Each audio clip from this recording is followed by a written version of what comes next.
하나님은 우리에게 은혜를 베푸사 복을 주시고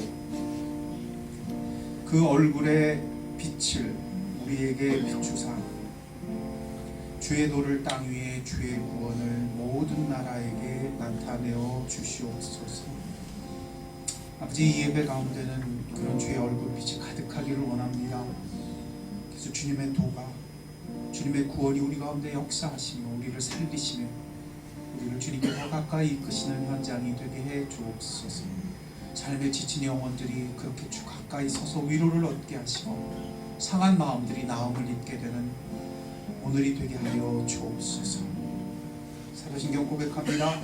전능하사 천지를 만드신 하나님 아버지를 내가 믿사오며 그 외아들 우주 예수 그리스도를 믿사오니 이는 성령으로 잉태하사 동정녀 마리아에게 나시고 본디오 빌라도에게 고난을 받으사 십자가에 못 박혀 죽으시고 장사한 지 사흘 만에 죽은 자 가운데서 다시 살아나시며 하늘에 오르사 전능하신 하나님 우편에 앉아 계시다가 저리로서 사는 자와 죽은 자를 심판하러 오시리라. 성령을 믿사오며 거룩한 공예와 성도가 서로 교통하는 것과 죄를 사하여 주시는 것과 믿어 사는 것과 영원히 사는 것을 믿사옵나이다. 아멘. 자리하시고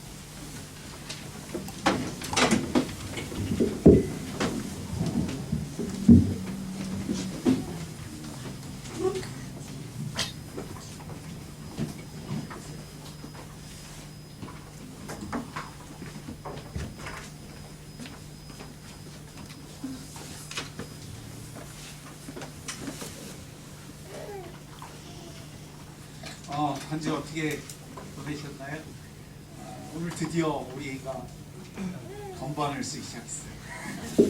하나님이 우리 태호를 학교에 입학시키시면 이와 같은 줄 믿습니다. 이렇게 기쁠 수가 없어요. 날씨 많이 차요. 기온차, 또 미세먼지 때문에 감기, 또 몸 아파서 고생하시는 분들이 있어요. 조심하시고요. 또 지금 당장 미세먼지가 아주 없이 깨끗하지만 곧 어려워진다고 하니까 조심하시길 바랍니다.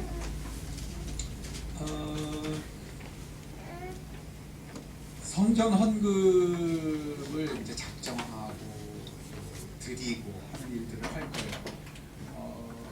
이것이 결코 우리에게 부담을 주시려는 하나님의 계획이 아닙니다. 이것은 기름 그릇의 체험을 하게 하시는 거예요. 하나님이 역사하는 곳에 항상 그게 있어요. 기름 그릇의 체험이 뭐예요? 엘리야에게 주시는 거예요. 기름을 써도 다시 채우시고 써도 다시 채우시고. 물론 사람마다 그릇의 크기가 다를 수 있어요. 하지만 우리에게 중요한 것은 이것을 통해서 주님의 일에 참여할 수 있다는 사실입니다. 하나님과 같이 일할 수 있다는 사실. 하나님이 혼자도 하실 수 있어요. 말씀으로 6일 만에 천지를 창조하실 수도 있어요. 그러나 하나님은 그것에 우리를 참여시키십니다. 그리고 그 기쁨을 맛보게 하십니다. 힘을 합하면 그 일이 임합니다. 느헤미야서에 살펴보면 정말 아름다운 성전 재건의 모습이 나옵니다.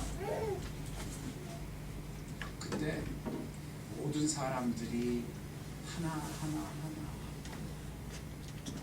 그리고 예루살렘 성전이 재건, 그리고 그들이 예배에 들어가 그 하나님의 임재 속에 들어가 그 기쁨과 그 즐거움을 누리는 모습이 아름답게 기록되어져 있습니다.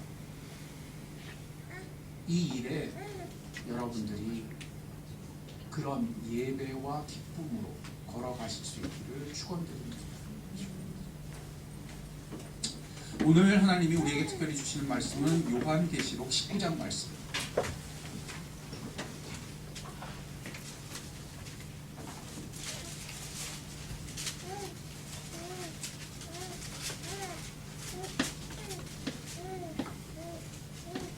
(1절부터) (10절까지의) 말씀 찾으시면 한 절씩 저와 같이 교독하시겠습니다. 요한계시록 19장 1절부터 10절.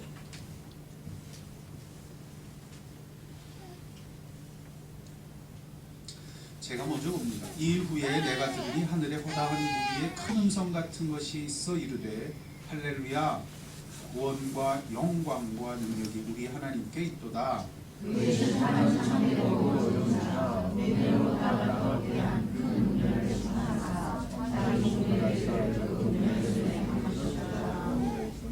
두 번째로 할렐루야 하니 그 연기가 세스트로 올라가더라.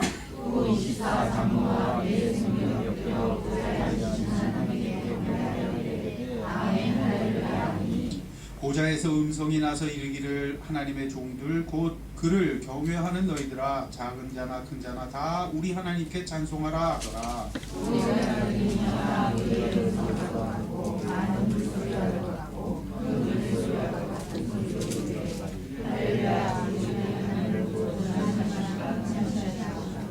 우리가 즐거워하고 크게 기뻐하며 그에게 영광을 돌리세. 어린 양의 혼인 기약이 이르렀고 그의 아내가 자신을 준비하였으므로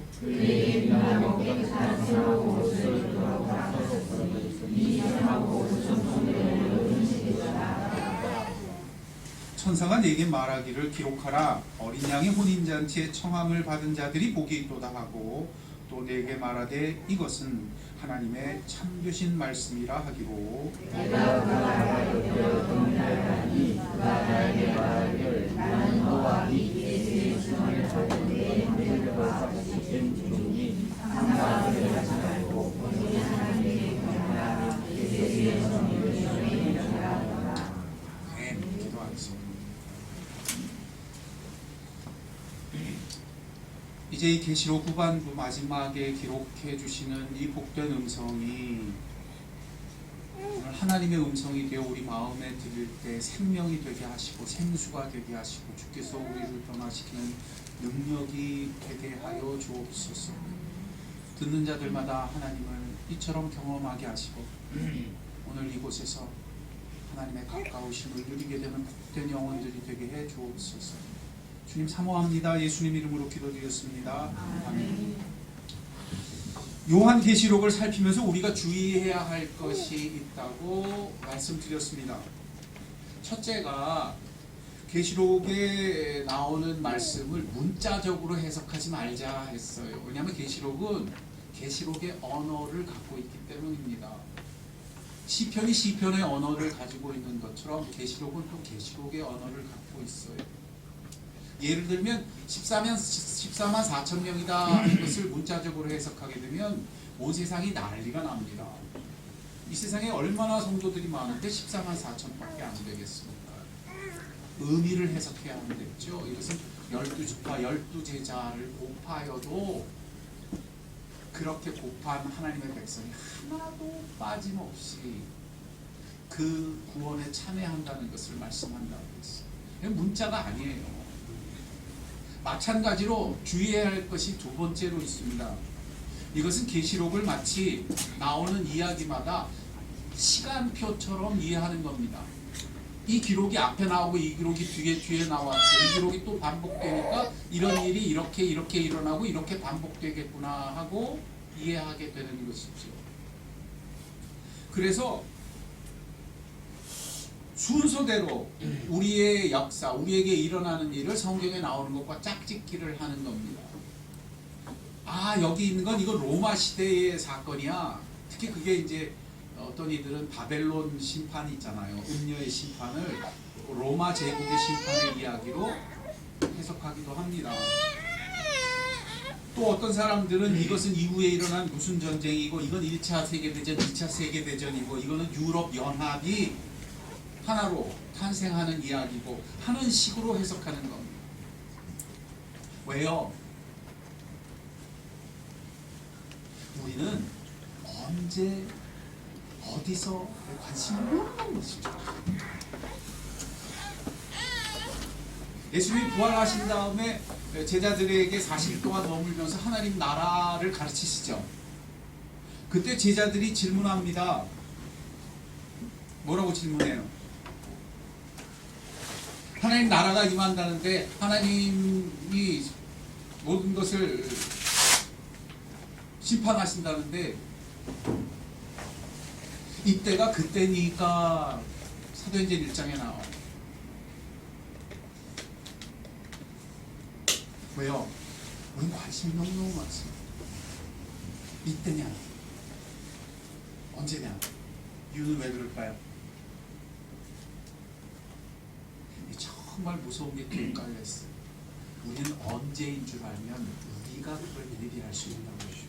그게 어딘 줄 알면 내가 분별해서 내 목숨을 스스로 지킬 수 있다고 여기는 게 내가. 그래서 그 관심이 너무너무 많아요. 성경을 볼 때도 우리는 그래서 자꾸 정답을 읽어내고 싶어요. 아, 요게 어떤 게 정답일까? 아, 이게 로마야? 아, 이게 지금 유럽이야? 아, 이게 지금 앞으로 나아갈 어떤 베리칩이야? 이렇게 가기 싫어. 그때 예수님이 하신 말씀 반드시 기억해야 돼요. 아니야. 그건 너희에게 속한 게 아니야. 그것은 오직 하나님께 속했어. 하나님이 결정하실 거야. 그건 너희 일이 아니야. 그럼 우린 뭐요? 예수님 분명히 말씀하시죠. 너희는 성령으로 세례받고 예수 증인이 되는 삶을 살아요.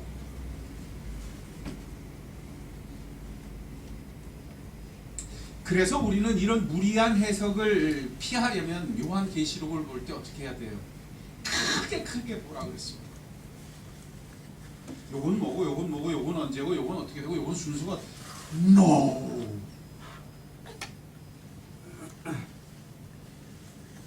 하나님이 무슨 의미를 말씀하실까? 무슨 마음을 갖고 계실까? 우리를 향해 어떤 뜻을 품고 계실까? 마치 산 위에 올라가서 쭉 내려다보듯이 크게 볼 줄 알아요. 그러면 비로소 보여요. 작은 것에 매달리면 안 보여요. 크게 볼 때 의미가 무엇인지, 하나님의 마음이 어떤 것인지를 읽어낼 때 요한계시록 제대로 보이기 시작합니다.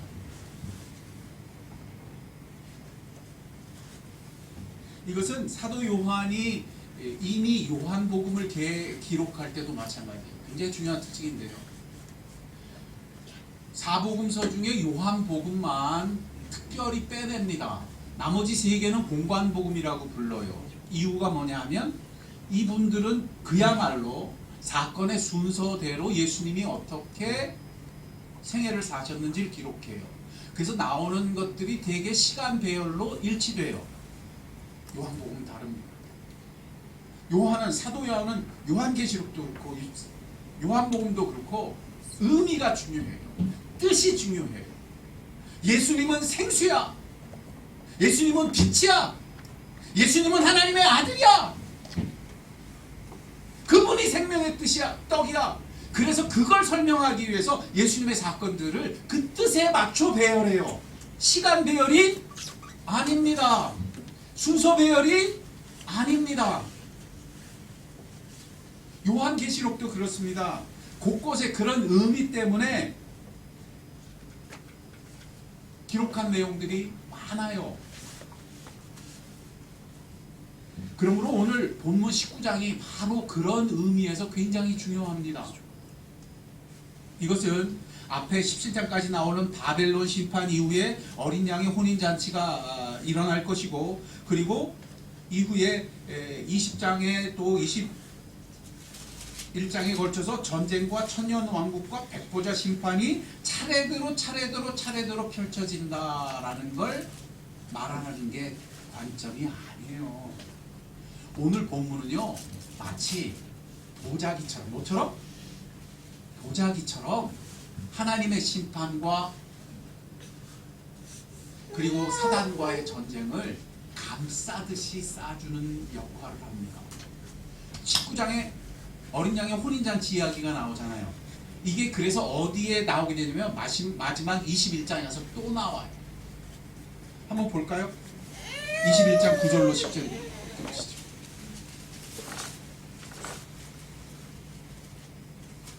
큰 목소리로 같이 봅니다. 시작.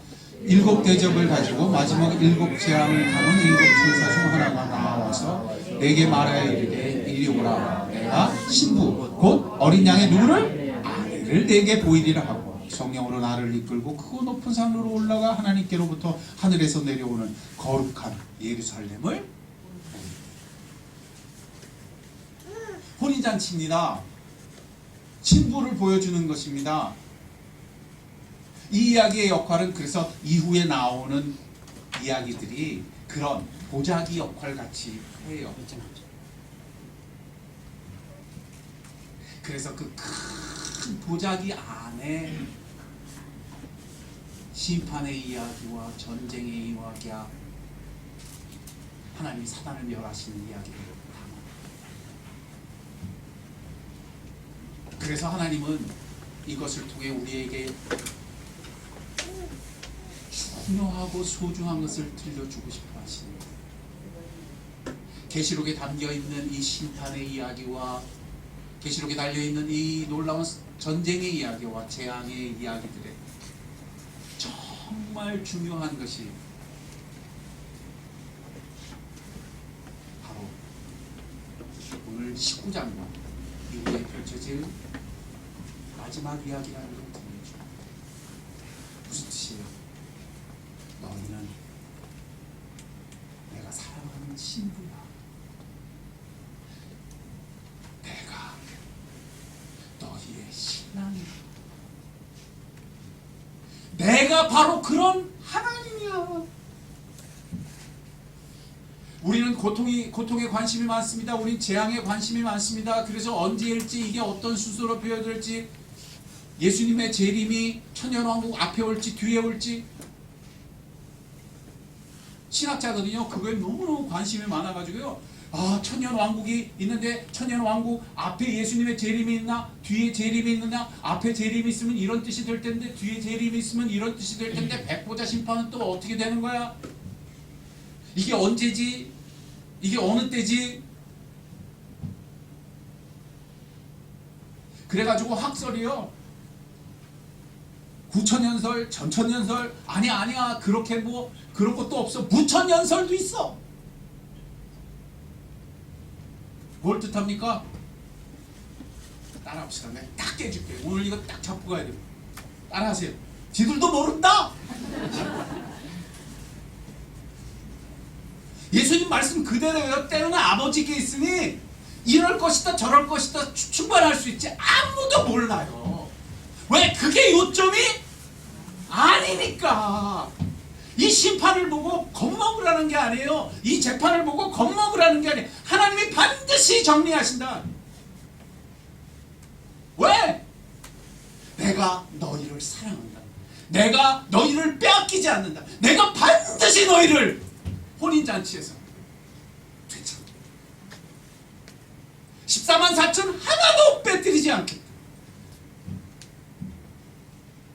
너희가 잠시 고난 가운데 있다고 해서 불행한 게 아니야. 너희가 잠시 어려움과 핍박 가운데 있다고 해서 내가 너희에게 무관심한 게 아니야. 내가 붙잡고 있어. 내가 끝낼 거야. 내가 사단을 멸할 거야. 내가 마지막에 흰 보좌에 앉아서 다 정리할 거야. 다 심판할 거야. 그런데도 우리는 여전히 걱정합니다. 왜요? 아까 말했잖아요. 우리가 뭘 하는데 너무 관심이 많아요. 염려하고 근심해요. 이게 그땐가? 이게 이런 순서인가? 이게 이런가? 예수님의 재림이 이렇게 되는가? 나중에 재앙이 닥치면 어떡하지? 나 그때 어떻게 살아내? 내가 대환란의 시대 속에서 어떻게 보호될 수 있을까? 그래서 이 19장부터 그 마지막을 정리할 때 큰 음성으로 말씀하시는 거예요. 오늘 본문이 뭐예요? 하늘에 큰 음성이 울리니 이것이 마치 보자기처럼 감싸주고 하늘에 허다한 무리의 큰 음성 같은 것이 있어 이르되 할렐루야 구원과 영광과 능력이 우리 누구께 있도다? 하나님께. 이걸로 감싸줘. 내가 하나님이야. 내가 하나님이야. 나에게 모든 게 다 있어. 내가 영광 받는 하나님이야.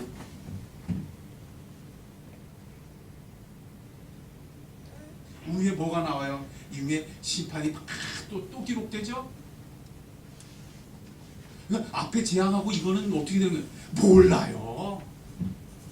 이게 또 일어나는 몰라요. 앞에 나오는 7재앙 우레가 쏟아지고 그죠? 거기 순서가 있죠. 하죠. 하지만 이것과 그것과 어떻게 연결되지 몰라요.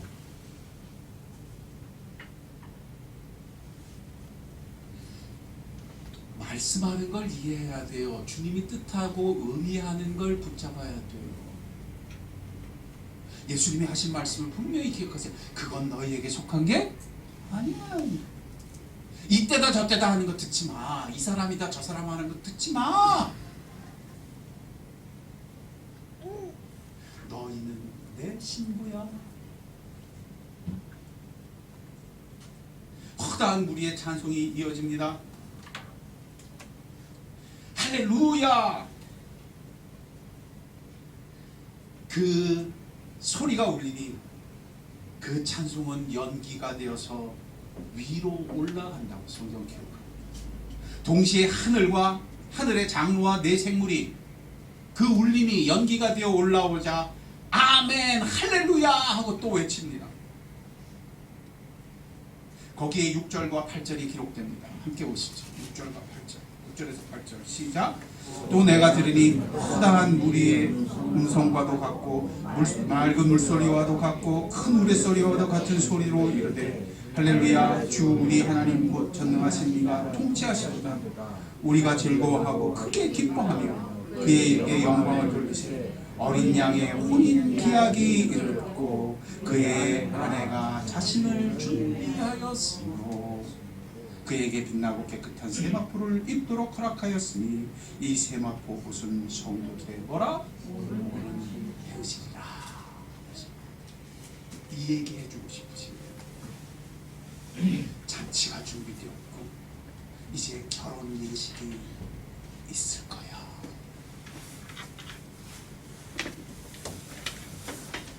어린 양의 혼인 잔치가 모든 전쟁과 심판의 마지막입니다. 그 모든 끝에 우리가 초대되어 있습니다.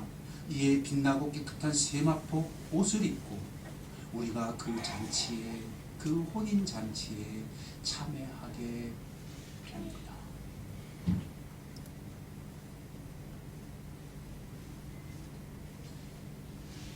그렇다면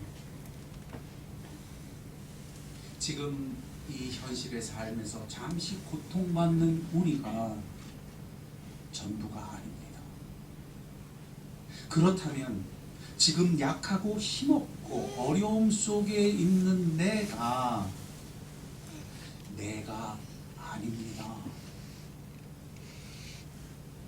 우리의 싸움은 다릅니다. 우리의 애씀은 다릅니다. 눈에 보이는 것 처지와 상황을 해결하려고 힘과 소유와 해결책을 찾기 위해 살게 하신 인생이 아닙니다. 신부입니다. 신랑이 계십니다. 혼인잔치가 준비되어 있습니다. 이에 우리의 싸움은 다릅니다. 우리의 싸움은 힘을 축적하는 것으로 결정되지 않습니다. 우리의 운모형은 더 많이 가지는 것과 더 좋은 명성을 얻는 것과 사람들의 칭송을 듣는 것으로 빚어낼 수 없습니다. 우리는 신부이기 때문입니다. 우리는 혼인잔치에 들어갈 세마포 옷을 입는 사람들이기 때문입니다. 우리의 싸움은 다릅니다. 오늘 들을 수 있는 것을 들을 수 있는 여러분이 되기를 주의 이름으로 축원드립니다. 축원드립니다. 이 하나님의 마음이, 이 하나님의 뜻이 여러분의 과거와 현재와 모든 미래를 가득가득 채우시기를 주의 이름으로 축원드립니다. 어제 친구 8명이 만났어요. 고등학교 때 교회 친구들. 한 친구가 갑자기 미국에서 왔어요. 그래서 제가 저녁에 그 친구를 볼 수 있을까 싶어가지고 설교 준비도 열심히 하고 다 준비해놓고 딱 시계를 보니까 딱 2시간이 비더라고요. 그래서 얼른 짐 싸가지고 친구들이 있는데 갔어요. 다 바빠서 많이 다음은 못 모이고 한 8명 정도 모였는데 그 정도 되리라 생각도 안 했어요. 한 4-5 올까? 그리고 빠지지 말아야지. 그리고 가서 봤어요. 오랜만에 봤죠. 친구 8명이 왔습니다. 참 특이해요. 저희 친구들은 한 고등학교 때 한 30여 명 됐는데요. 그 중에 15명이 목사님 아니면 사모님. 어제도 8명이 모였는데요. 4사람이 목회자. 목사님 2에 사모님 2.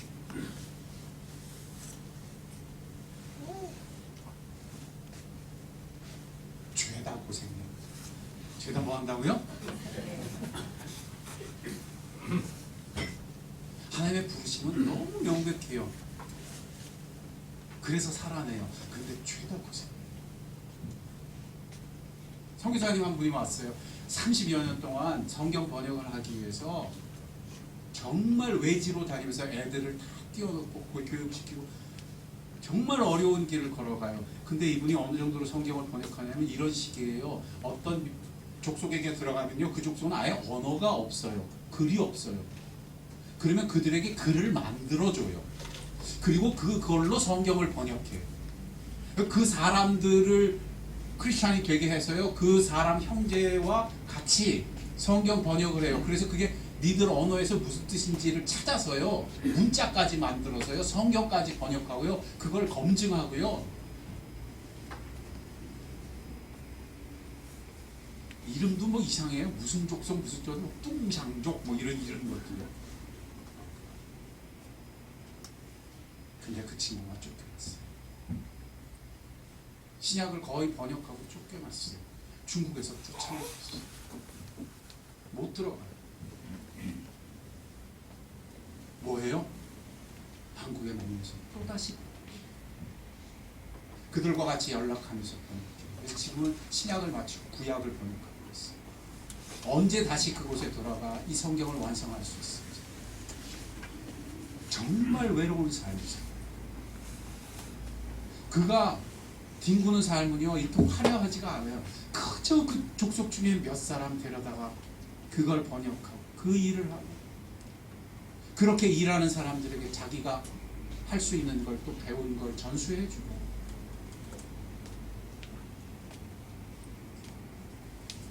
사모들은요, 목사님들 고생하면 사모 고생은 몇 배다?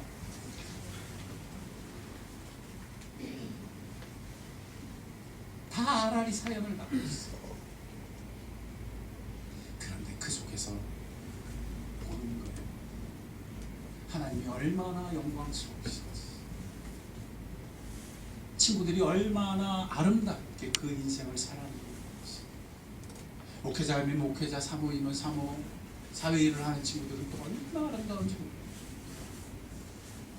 대부분의 친구들은 교회 떠나지 않고 딱 붙어가지고요, 거기서 장로되고 거기서 섬기고 있어요.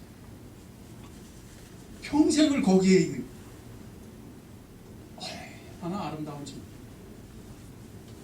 자신의 삶의 터전에서 너무너무 아름답게 하나님을 섬기며 그 길을 걸어. 싸움이 달라요. 인생의 값어치가 달라요. 원하는 게 달라요. 바라보는 영광이 달라요. 한 친구가 암에 걸렸어요. 이 친구는 성악을 하는 친구예요.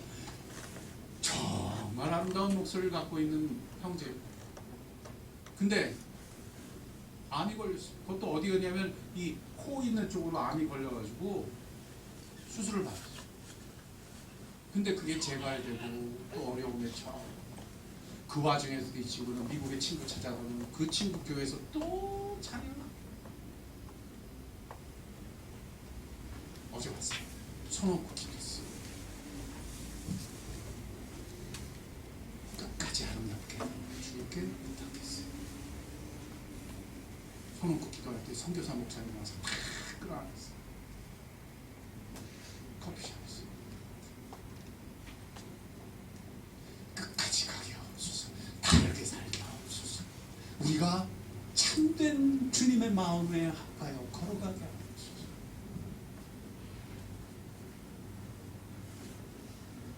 이것이 이 마지막에 하나님이 우리를 안아주시는 큰 보장입니다.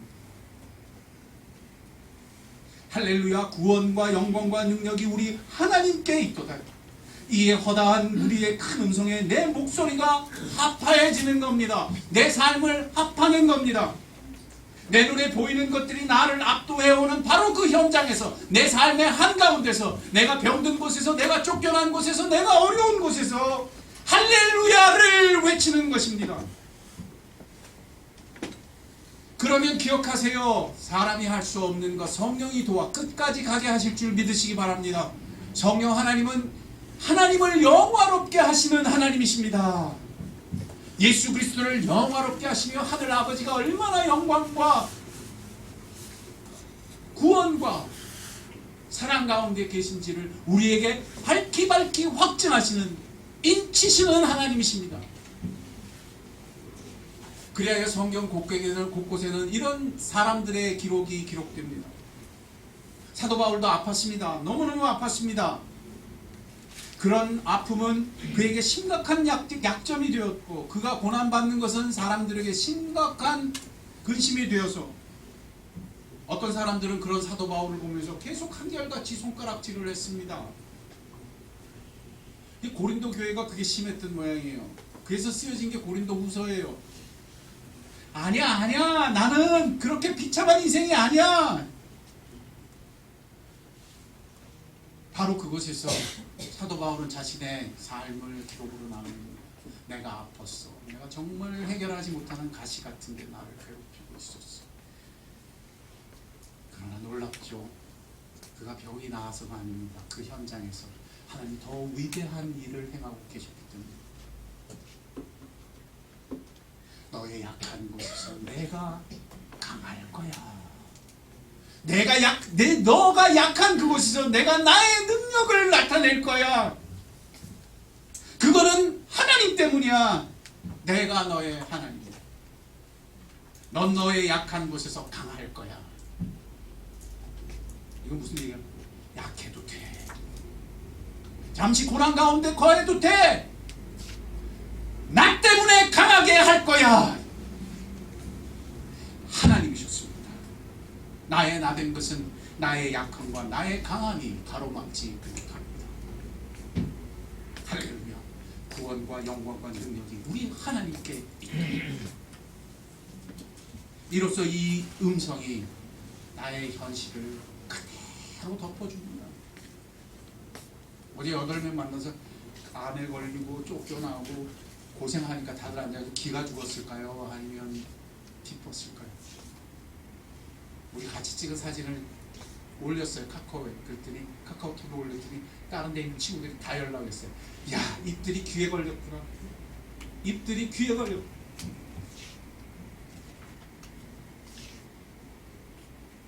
가자, 끝까지 가자.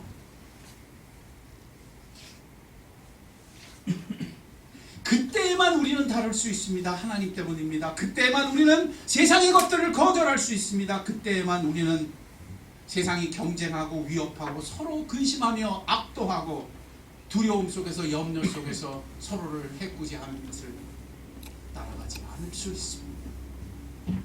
이것이 신부의 길입니다. 이것이 신부의 길.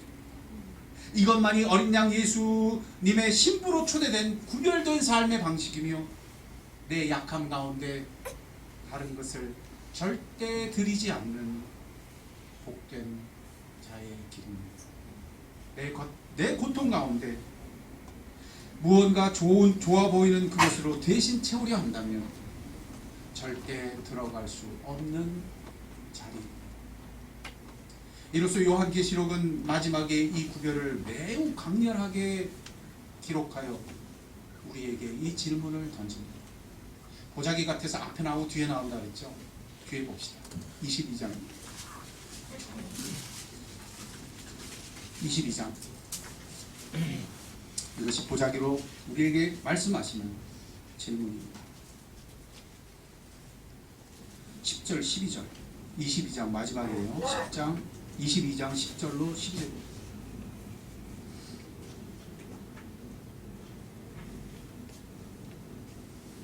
한 목소리로 옵니다. 시작. 또 내게 말하되 이 두루마리의 예언의 말씀을 인봉하지 말라. 때가 가까우니라. 불의를 행하는 자는 그대로 불의를 행하고 더러운 자는 그대로 더럽고 의로운 자는 그대로 의를 행하고 거룩한 자는 그대로 거룩하게 하라. 보라, 내가 속히 오리니 내가 줄 수는 내게 있어 각 사람에게 그가 행한 대로 갚아주리라. 이건 뭐요? 악한 자는 악한 대로, 거룩한 자는 거룩한 대로, 더러운 자는 더러운 대로, 선한 자는 선한 대로 구별된단 말이에요. 구별된단 말이에요. 절대 구별된단 말이에요. 같은 길이 아니라고요. 다른 삶, 다른 원리, 다른 영광, 다른 목적이라고요. 그러니까 제발 신부답게 살라고요. 이것은 잘하는 것을 더 잘하라는 뜻이 아닙니다. 다르라는 뜻입니다. 이것은 옳은 것이니까 더 옳으라는 뜻이 아닙니다. 이것은 달라야 한다는 뜻입니다. 어떻게 달라요? 옳고 더 잘하고의 문제가 아니에요. 다르라는 것은 찰싹 달라붙는 거예요. 누구에게만 달라붙는 거예요? 하나님께만. 하나님께만 달라. 이게 다른 거예요. 내 실시 삶에서 어떻게 살아요? 그것이 내 행실과 어떻게 관계돼요? 이렇게 관계돼요. 축구팀이 두 팀이 뛰고 있어요. 한쪽은 첼시고 한쪽은 맨체스터 유나이티드예요. 맨체스터 유나이티드에 있던 친구가 열심히 뛰어요. 아, 더 잘하려고 해요. 그런데 맨체스터 유나이티드에 있는 친구가 볼을 찼어요. 들어갔어요. 우와! 근데 맨체스터 유나이티드 골문이었어요. 무슨 골? 가살골이죠. 그게 한국 싸움의 결정은 여기에 있다는 거예요. 신부면 신부처럼 살아야 돼요. 그때만 자기가 누군지 알아요. 그때만 자기의 영광이 무엇인 줄 알아요. 그때만 나의 현재가 무엇인 줄 알아요.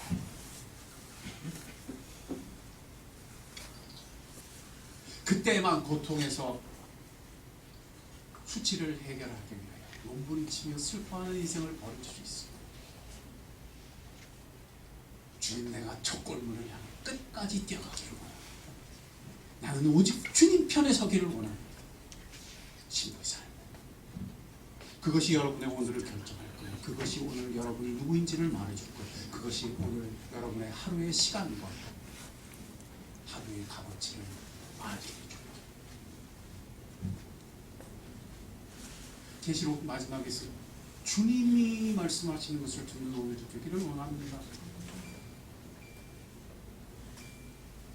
알 수 없는 것 때문에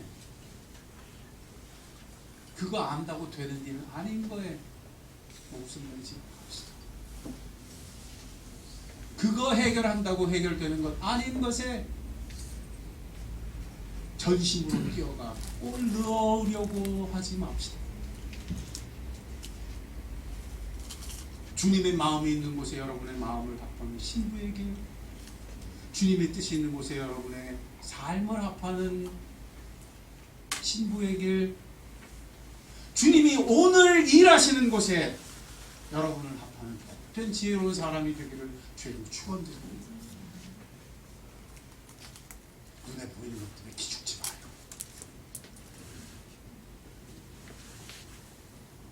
하나님이 오늘도 일하고 계십니다. 기도합시다.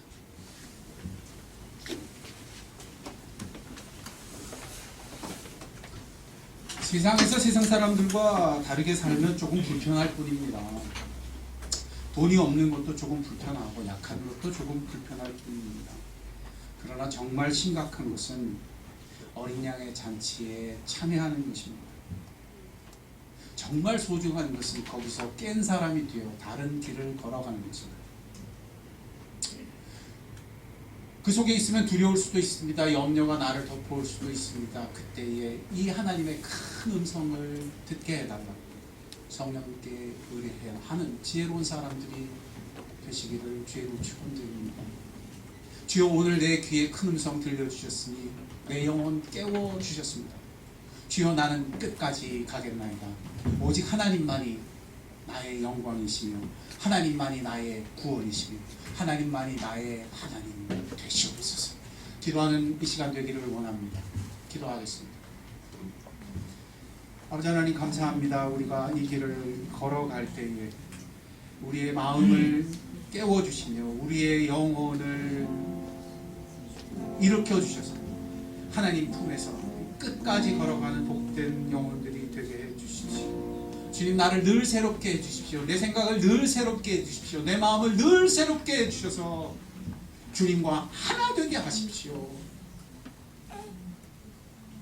신부답게 하십시오. 이 길 끝까지 가게 해 주십시오.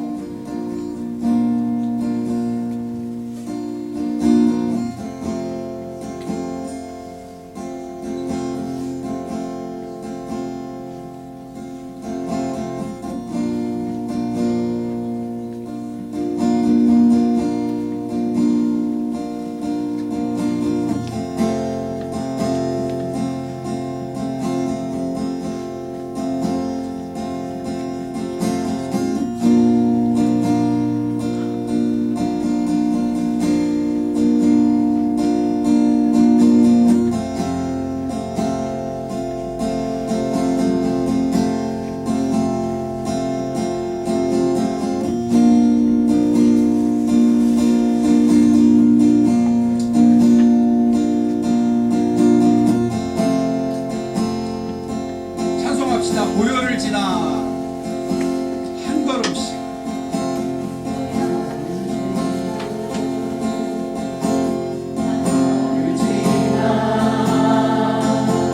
하나님 품으로 보혈을 지나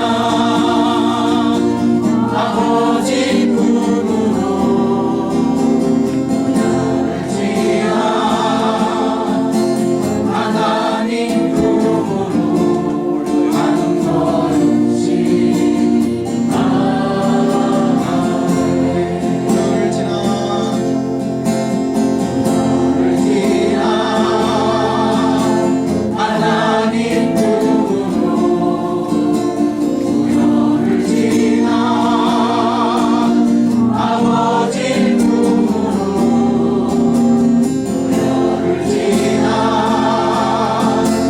하나님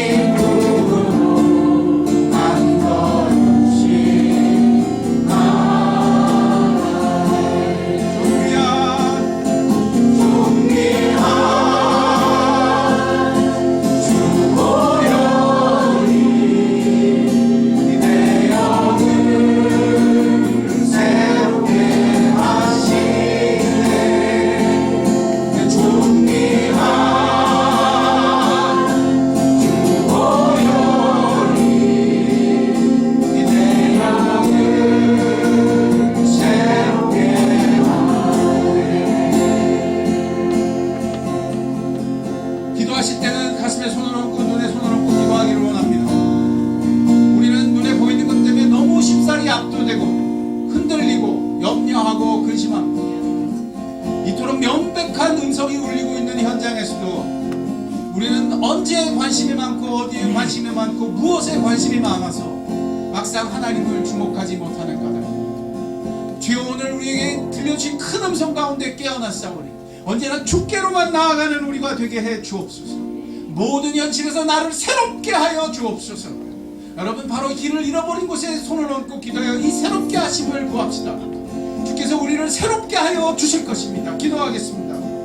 아버지 하나님 그렇습니다. 우리는 너무 쉽사리 흔들립니다. 우리는 너무 쉽사리 압도됩니다. 우리는 너무 쉽사리 근심합니다. 이때일까 저때일까 이것일까 저것일까. 그리고는 막상 하나님으로부터 시선을 다른 곳으로 돌리게 됩니다. 주여 이제는 아버지 품으로 가기를 원합니다. 이제는 내 영을 새롭게 하여 주셔서 언제나 하나님 기뻐하시는 곳에 하나님 마음이 있는 곳에 하나님의 행하는 곳으로 나아갈 줄 아는 깨어난 영혼이 되게 해 주옵소서. 기도하는 영혼들 주님 새롭게 하여 주시고 새 소망을 주시고 새 힘을 주시옵소서.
기도할 때는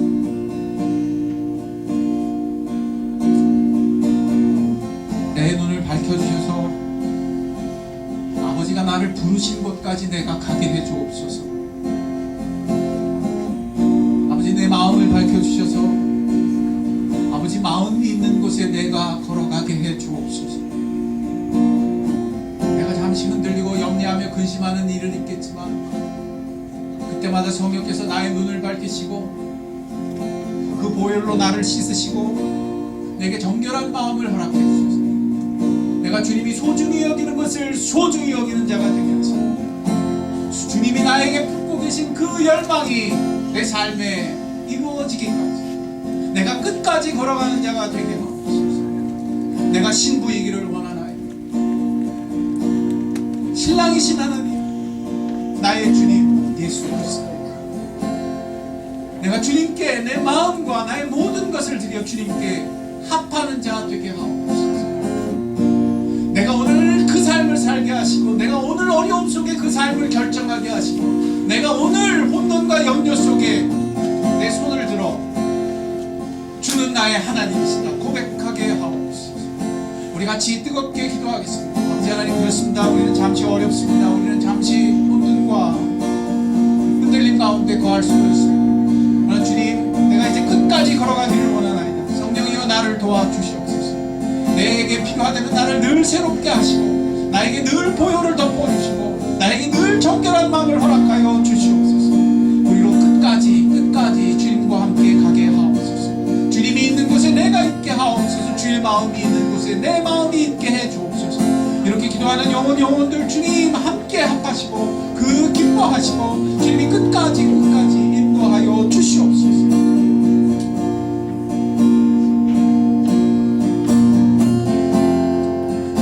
찬양합시다. 보혈을 지나 가슴에 손을 얹고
아버지, 우리의 마음에 이처럼 말씀하여 주셔서 그 넉넉하신 능력의 보좌로 우리를 안으시며 주님이 무엇을 소중히 여기시며 무엇에 마음이 있으시며 어디에 일하고 계신지를 듣게 하시고 알게 하시고 깨닫게 하시니 감사하나이다. 이제 그 보혈로 우리를 늘 씻어주셔서 세상의 음성이 들리지 않게 하시고 세상의 유혹이 가로막지 못하게 하시며 정결함으로 새롭게 하여 주시옵소서. 이로 말미암아 주의 마음이 있는 곳에 내 마음을 합하는 자가 되게 하시고 주께서 일하시는 곳에 내가 일하는 자가 되게 하여 주시며 주님의 기쁨이 있는 곳에 나의 기쁨을 합할 수 있는 생명의 신부들이 되게 해 주옵소서. 이제는 그 보혈을 의지하여 아버지 품으로 나아가기를 원하나이다. 이제는 정결케 하시는 성령을 의지하여 주님께 내 기쁨과 마음을 합하기 원하나이다. 기도하는 한 영혼 한 영혼, 그 가정과 그 자녀선이와 그 모든 삶의 걸음걸음 주님이 늘 함께하여 주옵소서. 우리 나무룩교회는 그런 공동체가 되게 하시고, 우리 나무룩교회는 순결한 예수 그리스도의 신부들이 되게 하여 주옵소서.